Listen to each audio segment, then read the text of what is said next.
حصل تشافي المدير الفني لبرشلونة على نصيحة مقلقة قبل 12 يوما من مواجهة ريال مدريد في كلاسيكو الدوري الإسباني.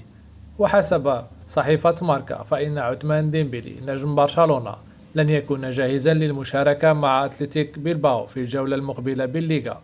وكان تشافي يعتقد بأن اللاعب الفرنسي سيشارك في المباراة المقبلة بشكل طبيعي، لكن الأطباء رفضوا منحه الضوء الأخضر لعودته إلى المباريات. وأشارت إلى أن الأطباء حذروا ديمبلي وتشافي من التسرع في عودة اللاعب عقب التعافي من الإصابة بالنظر إلى تاريخه مع الإصابات، لذا طلبوا بإطالة فترة التعافي لتجنب المخاطر.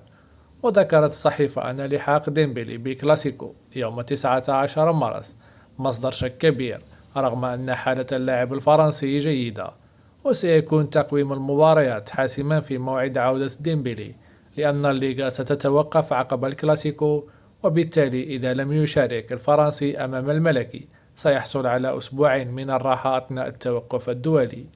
وقالت صحيفة ماركا تشافي سيتخذ القرار النهائي بشأن مشاركة ديمبلي في كلاسيكو خلال الأسبوع المقبل.